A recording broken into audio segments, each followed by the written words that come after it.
Well, Abby, thank you so much for taking the time to join our show. I've really wanted to talk to you about this topic, especially because it's been a very busy few months for you. And before we go back through the whole process of the Oxen Solar Tariff petition and really what has been the last year of this conversation, can you bring me to this most recent news of President Biden pausing new tariffs on imports from Southeast Asia and invoking the Defense Production Act? What conversation? Was there a moment? Was there a person that you got through to that made the Biden White House want to get involved here? We saw reports that Energy Secretary Granholm and Climate Envoy John Kerry and Gina McCarthy, the climate advisor, were all kind of circling on this issue, but the industry had to put up some real pressure led by SIA.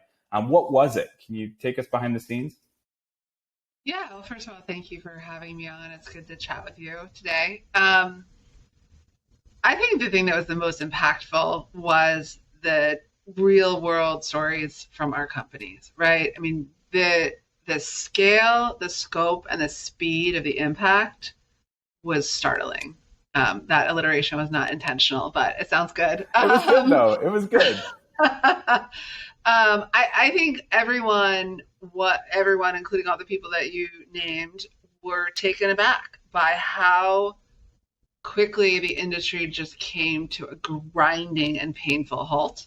And that more than anything else, right, more than any kind of what, you know this, in policymaking, there's a lot of projecting, right? Well, we think that next year, if we do this, this will happen, or we can reach this goal by 2030. But the conversation we were having to have with elected officials and policymakers was, no, this is happening. Like, my company called me yesterday and said they laid off 500 people, or this project just got canceled, or there's literally no modules coming into the United States. And so we have a crisis on our hands today, not a potential crisis in 6 months or a year that we should take some more time and think about. That was the difference here. Well, and you have a lot of experience inside the Beltway, so you know how all of this works, and sometimes it can be harder than others. So what was this like for you in your career arc in knowing that the administration, by all accounts, is friendly to clean energy and came in with some very ambitious and serious climate targets? Was it just a strange position? Did you ever kind of step back and say, you know, what's going on here? Yeah, there were definitely some moments where I thought, wait, what year is it? Right? Like, what conversation am I having? But I think to do this kind of work, you have to be a fairly optimistic person. And so I remained fairly optimistic that there was going to be an elegant path forward, which I think the administration managed to deliver. But honestly, I mean, I don't mean to sound like a broken record, but it would not have been possible had companies not been really honest about what was going on, right? Like, at the beginning of every meeting of a trade association, we read an antitrust reminder, right? Because we have to. And the first line is, we are a trade association made up of competitors, like, full stop. The people that are my members compete with each other 24/7. So to have every one of those companies, we had over 700 companies be really honest with us about what was happening in their workforce, what was happening in their project, what was happening in their supply chain.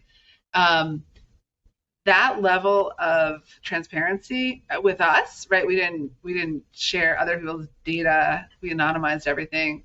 But that ability to even be willing to talk about it, I think, made all the difference in this case, because without that level of specificity and without those real world examples and without the pain, unfortunately, that people were feeling, you know, in DC, we like to think about things and, like, you know, think about options, and maybe we'll do it this way, or maybe we'll do it that way, or maybe we should game this out. And, like, people are losing their jobs day by day by day. And so that was the message, I think, that was really persuasive. Well, it wasn't just the member companies. It was you as a trade association, too, because you kind of linked arms with American Clean Power Association. And you know, we're all rowing in the same direction and have the same overarching goals. But in reality, you are somewhat of competitors also in events and representation and membership. So that was even strange. It's just the entire moment was bizarre in that we have all of these trade associations and competitors that you mentioned really having to unite against an administration that otherwise was a gift to clean energy. Yeah, it was an odd moment in time, but as you said, those moments are not a time to spend thinking about territory or reputation or who's getting credit. It really is a time to think about what does this industry need and how can we be the best advocate. And so, yeah, we were happy to welcome anyone onto this stage with us as we, were super clear with the administration about the damage that was being caused. So let's jump then back to last year when we had the case from anonymous solar manufacturers that Commerce dismissed because it simply didn't meet the requirements. No one identified themselves as a company, which is critical to investigation like that. How did you approach that in the months that followed? Were you wary that all it would take was another company to come in, stamp their name on it, and fire this up again? Did that jumpstart the conversation about domestic incentives for manufacturing? How did you game all of that out? Because you had to know something could come.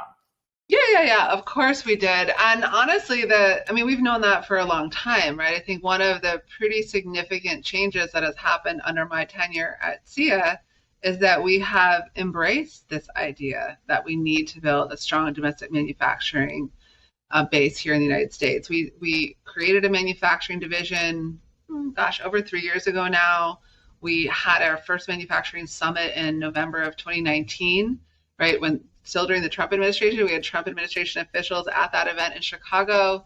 We produced a white paper that said, hey, this is the kind of policy incentives that are needed to build this. And we did that in 2020, actually, like before any of this particular conversation. And so the anonymous petition in the fall was like a chapter in the story, right? It was neither the beginning, it's neither the first or the last, unfortunately.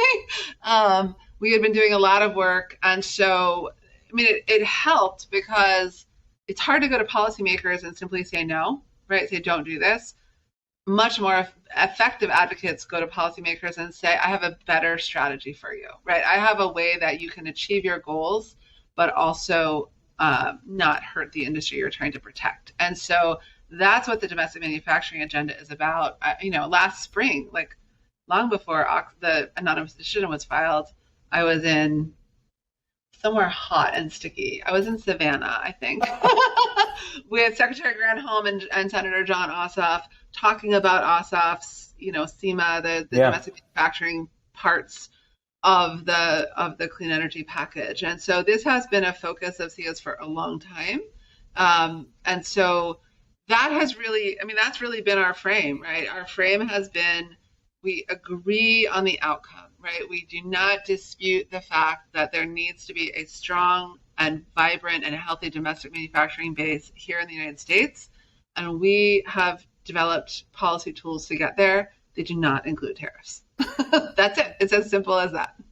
Can I ask, did you approach the administration and say, here's a way to do this, give us a runway and invoke the Defense Production Act and that you can help us get there? Was this an idea from the industry or did the White House come up with this?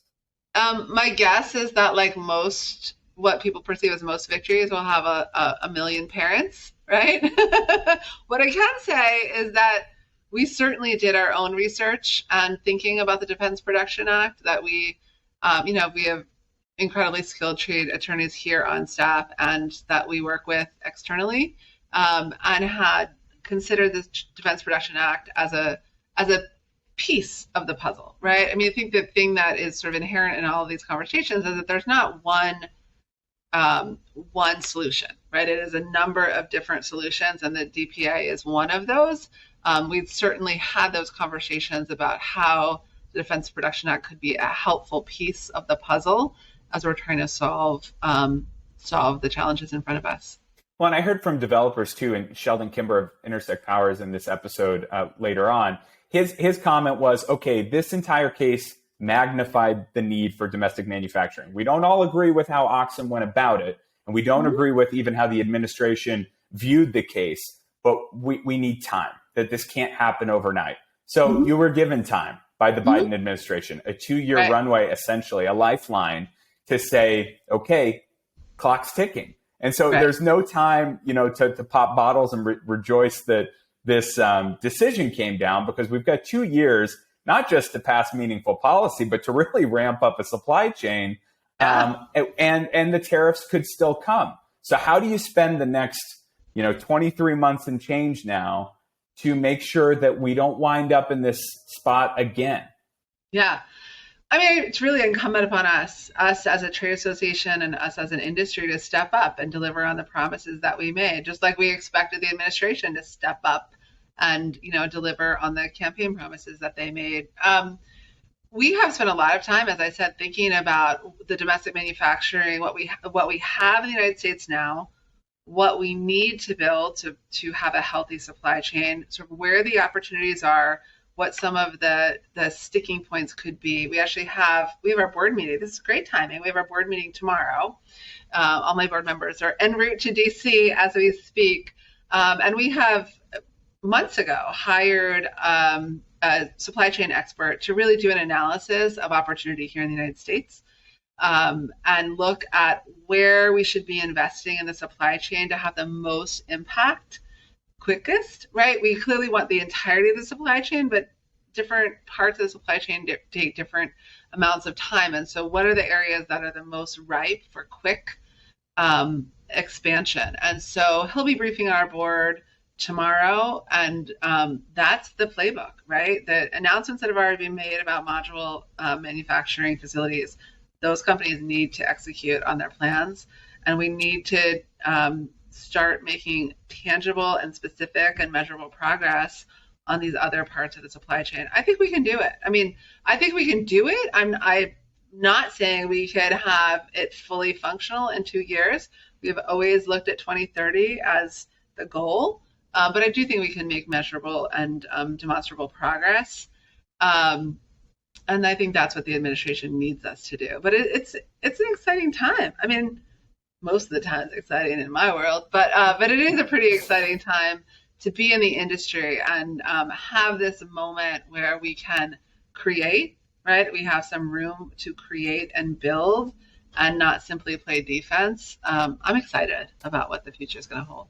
Well, and maybe not for the reasons that we would have all wanted, but to have solar have a voice that it's had over these last 6 weeks or so, when it really intensified in DC, where the Wall Street Journal and Washington Post and New York Times are putting solar tariff kind of wonky trade policy articles on A1. I mean, that's a big deal. And I think a real testament to where the industry is. So to that point, and to the point of the next 2 busy years, it's not just the incentives for domestic manufacturing that we're talking about. This is a multi-pronged policy fight that goes forward. We need to fund the Defense Production Act to be used for solar manufacturing, a fund that doesn't have a whole lot of money sitting in it right now. We need SEMA Act. We all know that. We probably need a rewrite of some trade policy to protect the industry in a couple of years, and maybe need to codify this reprieve from tariffs from Southeast Asia. How does that rank? Is it all at once? Is your team like divide and conquer? Or is it just like, I don't want to say crazy town, but it must feel like so overwhelming at some points. It doesn't feel overwhelming to me, but it definitely feels like there are a lot of moving parts that we need to keep track of. And as you said, there's the Competes Act, right, that's on the Hill and in conference right now, that we are advocating voraciously on. Obviously, not only SEMA, but long-term extensions of the investment tax credit and the standalone storage credit to provide that market certainty. There are a number of things, but I mean, what a nice problem to have, like we are going to grow. I don't even think growing exponentially is the right phraseology, right? We are going to grow sort of past our wildest dreams. And every projection of solar has been wrong, and that it's always too conservative, right? And I think that's going to continue.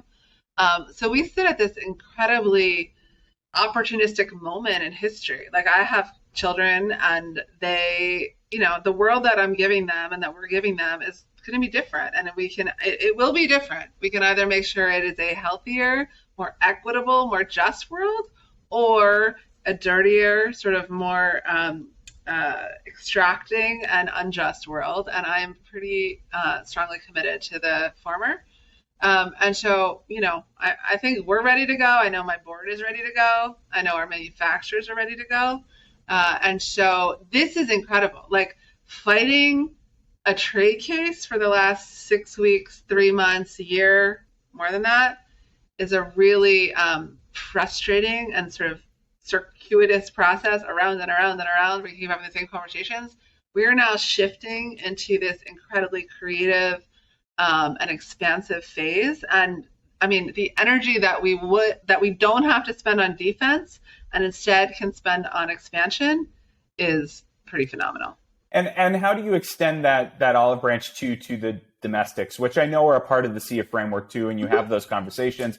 But clearly, the biggest impact of this trade case was to the utility scale developer, and that was kind of the focus on the impact.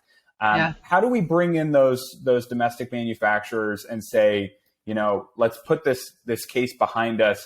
Tell us what you need, even beyond SEMA. Tell us what you need, how we can support you as much as we support the utility scale folks.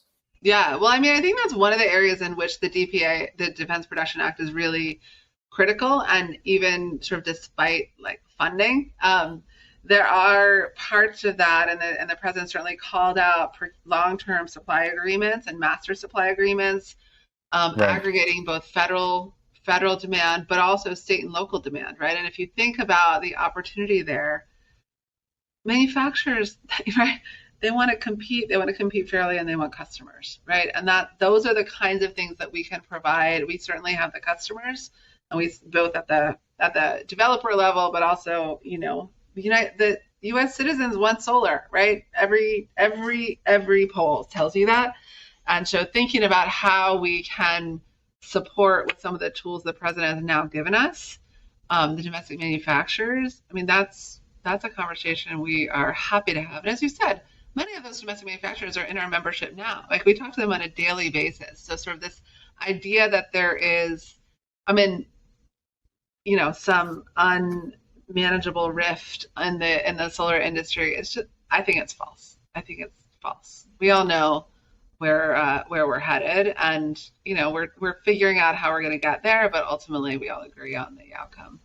Can you walk me through the Competes Act a little bit? Because I was back channel talking with a developer recently who was most excited about the work you're doing on that piece of legislation right now. So why is that important to the trajectory of solar and what's in it? Yeah, so I am not the expert on the Competes Act, but the part that we are really focused on is around one of the reasons why this case was so problematic and why it ultimately, I think Secretary Raimondo initiated the case, was that she did not feel like she had discretion not to, right? That was pretty clear from her statements. And so we want to make sure that no Commerce Secretary finds themselves in that position again, because we saw the mere initiation has such a detrimental market impact. And so putting into the Secretary's initial determination a public interest or a public benefit or a public good consideration is critical. And so that's what we've really been lobbying for. That's the kind of language that we've asked the conferees to make sure is included in a final Competes Act. It sounds totally reasonable, right? Like who could object to a public interest in my nice, quiet voice? But it is super controversial, and like we are. Well, because that's quite a bit of discretion, and you never know whose hands that falls into. That when there's not a favorable administration, how would that shake out? So I get it. I mean, I think, but it's clear that in instances like this, it felt so bizarre that such an impactful near-term immediate case was linked to 1930 statute. Right. And so that's really has been our focus on the Competes Act, is making, we're obviously have thought through kind of all the different ways in which this can impact, not just today, but in the future. Sorry. Dumping on. I might just leave this in. Abby doesn't know how to work her iPhone. The woman at the head of the solar industry can't put turn her off the phone ringer. on silence. It's all true. Yeah. Yeah, so we are trying to make sure that there is some discretion, understanding, as you said, that the use of discretion has upsides and downsides, but we think that on balance, it's a really critical element to add. And as you just said, like these laws were written in the 1930s and they have been certainly litigated and defended for years, but we think it's appropriate to make this change. What did you learn about yourself as an advocate and just being a policy wonk on this stuff over the last year that maybe you didn't know before? Does anything stick out?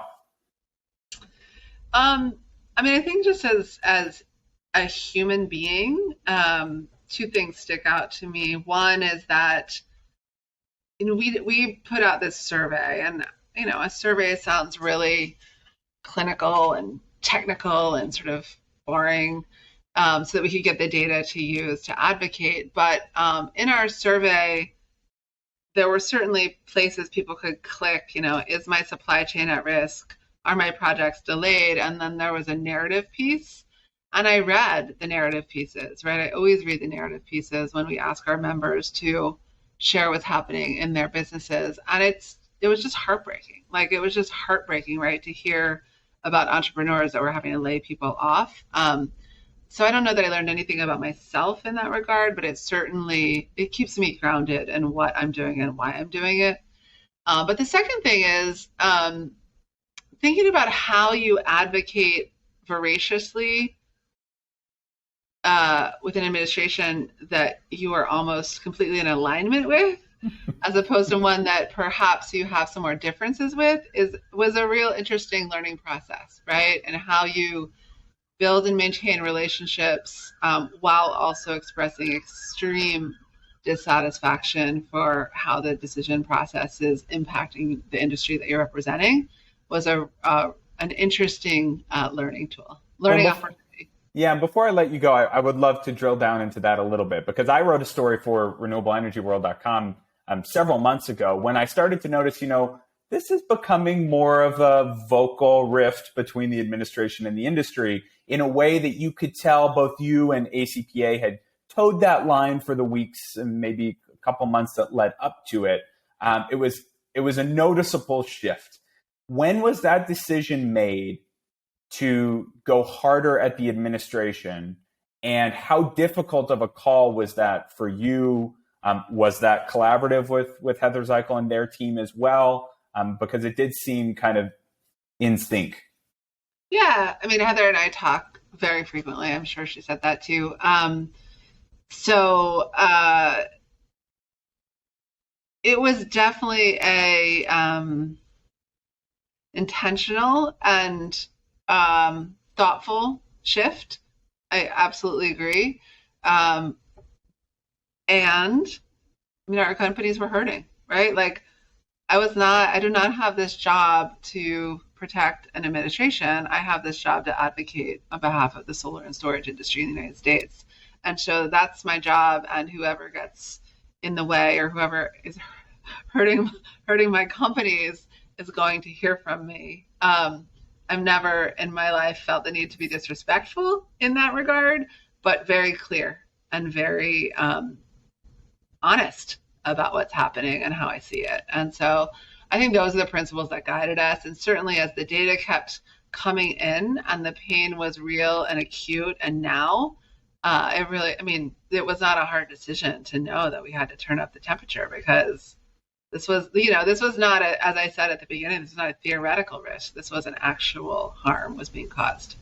Well, it worked, and you have a lot of work ahead of you, but congratulations on getting to this point and at least a bit of peace for the time being. Abby Ross Hopper, thanks for joining us. Thank you so much, John.